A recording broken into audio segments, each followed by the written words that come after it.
Hello everyone, welcome back. So I'll just quickly recall the last class what we had done. We started with somewhat homomorphic encryption scheme over integer, and we saw the symmetric case. There is only one key for encryption and decryption. Okay, and for the key generation, you just have to choose a prime p, which is in this interval, and then for the encryption, suppose your message is a bit, then how do you encrypt? P into Q plus 2R plus M. As I told you, any FHE scheme will follow this technique. The first part will be key dependent part, then other will be noise, and then message. And this encryption, one thing you have to make sure your noise part, this should be smaller than P by 2, otherwise your decryption will fail. So in the case of decryption, you just first have to take C modulo P, remove this key dependent part, and then take modulo 2, remove this noise part by using key, remove the key dependent point and remove the noise by taking modulo 2. Okay. Now let us see homomorphic property M1 M2, the encryption, and if you add, you will get same like that. And again you just have to make sure decryption will work only if the error part is less than P by 2, correct? So that's why it is called somewhat homomorphic encryption, because this can evaluate low degree Boolean function over encrypted data, and the security lie on approximate GCD problem. Okay, yeah, now let us see public key somewhat homomorphic encryption over integers.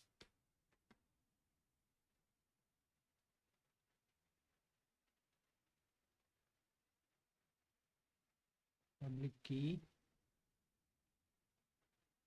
somewhat homomorphic encryption over integers.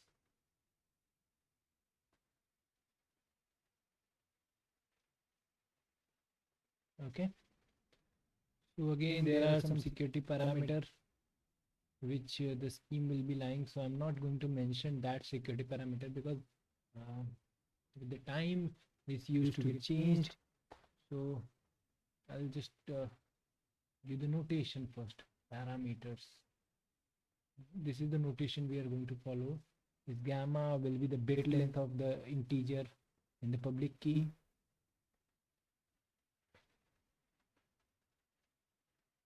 Bit length of integer in public key. Okay, and this in bit length of secret key.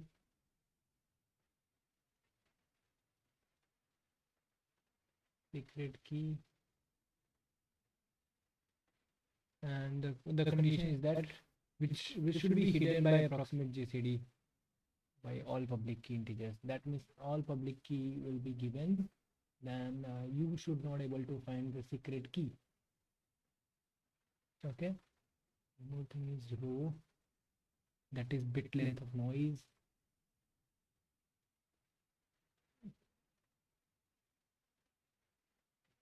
And tau, number of integers in public key. Number of integers in public key. I just use this size. Yeah.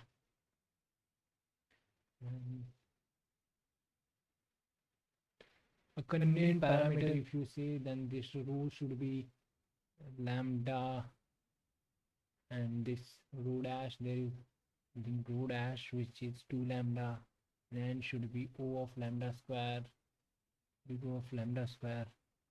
Gamma should be big O of lambda raised to 5, and then tau is sigma plus lambda, something like that.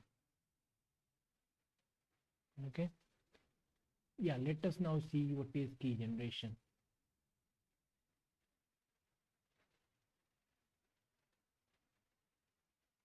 Yeah, what is key generation? Suppose I am giving the security parameter lambda, generation of lambda, I am saying choose a random n bit, choose a random bit, odd integer p, odd integer p as the private key, as your secret key. Okay, so I'm having my secret. Using the secret key, generate the public keys. Using p, generate public key. I'll write p key. Okay, and xi, calculate xi, which is p into qi plus ri. Okay. Yes. Where this qi, again there is amount for qi is an integer in this interval 0 to 2 raised to gamma by p. As I told you, this depends on hardness of approximate GCD problem. So you have to choose your parameter like this.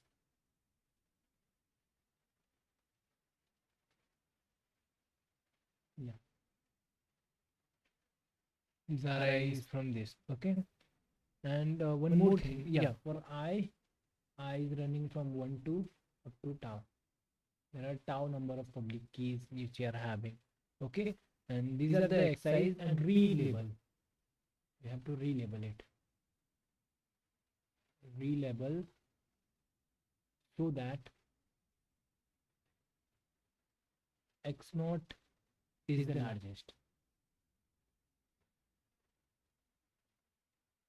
I just need my x0 to be the largest one. Okay, you have to restart if your x0 is not. Yeah, one more thing, restart unless your x0 is odd. That means it should be of same parity as of p, and x0 modulo p should be even. If both are odd, then x0 modulo p.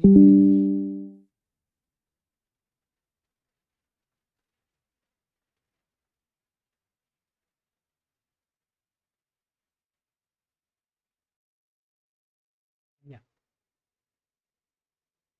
So these are the conditions which we have to follow. Then what is your public key? I'll write pk. Public key is this x0, x1. This tuple is your public key. X tau. So your tau public keys which we are having. Okay. And this x0 modulo p is even. Yes. This is your public key you are having. Recall that if you see approximate GCD problem, given the public keys, still you won't able to get the GCD as p, because suppose if ri is 0, then xi equal to p into qi, then what is the GCD? It will be p. I'm adding some error, so that's why it is approximate GCD problem. Okay, now let us see encryption, decryption. It is quite similar to the previous case.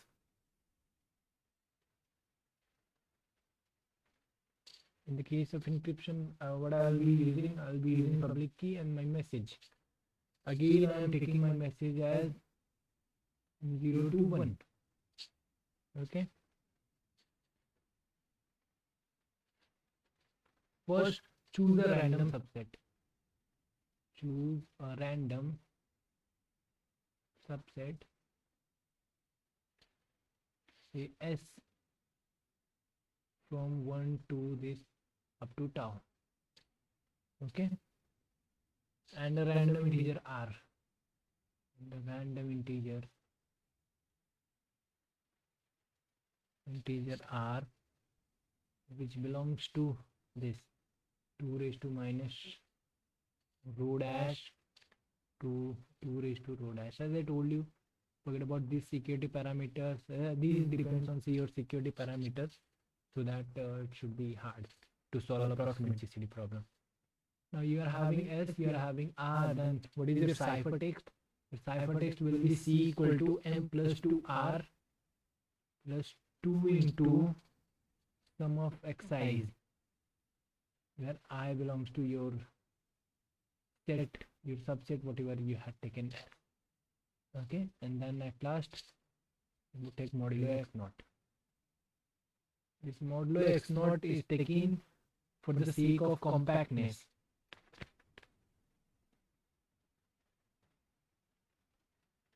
Okay, and what is decryption?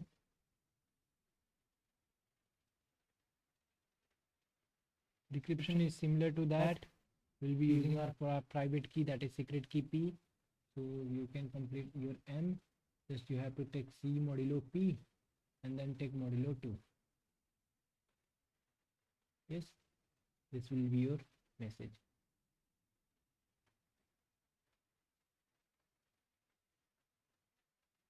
Now one more thing you can do if you want, recall that C modulo P can be also written as C minus P into greatest integer of C by P. Greatest integer less than C. So if you divide the C by P, you find the greatest integer of C by P and multiply it and subtract it with C. It is as simple as that. It is something like, suppose you are having your C here and this is your P here, and if you want to take modulo P, then try to see how many multiples of P's are there. So 2P, say I'm having here 7P. So you subtract this 7P and you will be remaining this as modulo C. Okay. So you can make it much simpler than by putting this and write your M as P minus P into C by P, then modulo 2. If you see modulo 2, this P will be 1. So it will be just as C modulo 2, and minus is not okay in the case of, I can just write XOR C modulo 2 XOR with C by P modulo 2. So as simple as that. Your decryption is very simple. You just have to take C modulo 2 and find out C integer factorization, greatest integer of C by P, and then take modulo 2 and then XOR both the things, you'll get the value. Perfect. Now you can quickly check it's again satisfy the homomorphic property. First let us see correctness. Correctness is again very simple. I am taking C modulo P. What do you see about your C?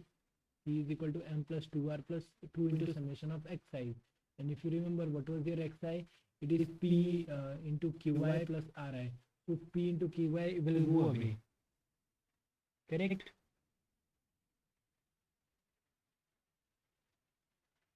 If you see your Xi, your Xi is P into Qi plus Ri. And then I am taking modulo X naught every time.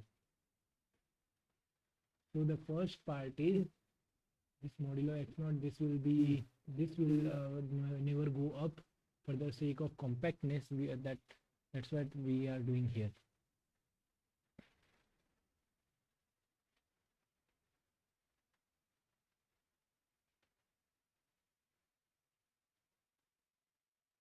Then what will be your error part? You are having 2R here, and from here also you will be getting some error. You just have to make sure that this plus that should be less than your P by 2. Then only this is decryptable properly, otherwise not. Okay, and let's see what is the security. Security is given this Xi. What is Xi equal to?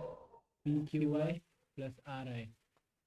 Given Xi, it is hard to get your GCD, that is P.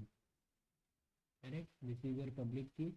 You see, if Ri is 0, then P is the greatest common divisor. Correct? But I am adding this error part, and then it is hard to calculate this P. and I'm publicly keeping this exercise. So with the help of this public key, nobody can get this P.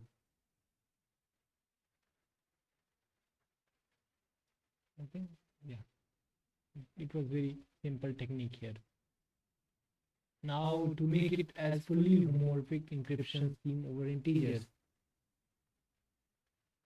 Again, now from now onwards we will be dealing with only public key case, because if you see the secret key, it is very easy, and we are applying the same thing here. And for the public key, it has many applications. In the case of multi-key also, which I had told. So in the later class, I will just try to complete this fully homomorphic encryption scheme over integers.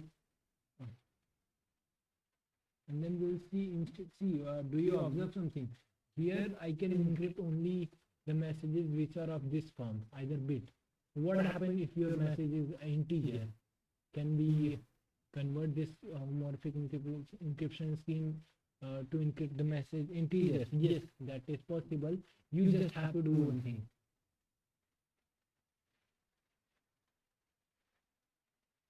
Yeah, you see, in the case of encryption, instead of this 2, suppose you are taking Zn, your plain text is Zn, then instead of 2 you have to put n here. Here also n. Then accordingly the security parameter will change. So at last you have to take modulo n. You see it is m plus nr plus n into summation of x size. If you take modulo p, then you will be having some more error here, and then if you take modulo n, then these two and the error from here will go away. You will get the message. And again, based on your security parameter, that is more important every time. Okay. Okay, so now next part is to do fully homomorphic encryption over integers. So for fully homomorphic encryption over integers, let us again come back to our Gen 3 glove box and now see. Okay, suppose there is a problem with the glove box. Suppose you got some defective gloves. That means after only 10 minutes of work with the glove box, this glove box is very hard and you are not able to solve it. Okay? You are not able to do any construction of the gold with this glove. That means this glove box can be used only for 10 minutes. Then what can you do? Correct? After 10 minutes, you won't be able to perform this. Correct? So Zen 3 has given this idea to convert. Now this is similar to your somewhat homomorphic encryption, because after 10 minutes I am not able to perform any operation. This was the same case in the case of somewhat homomorphic encryption, where when your error will reach to the threshold point, that is when your error is greater than p by 2, the noise part, then I won't be able to get the decryption correctly. Okay, now what happens in that case, we'll apply two things, that is squashed encryption. First, Gen 3 has given two things. First is squashing and the second is bootstrapping. So first we are going to squash the ciphertext and then we will apply bootstrapping. Okay, so in the next class we will be saying that. Okay then, thank you so much.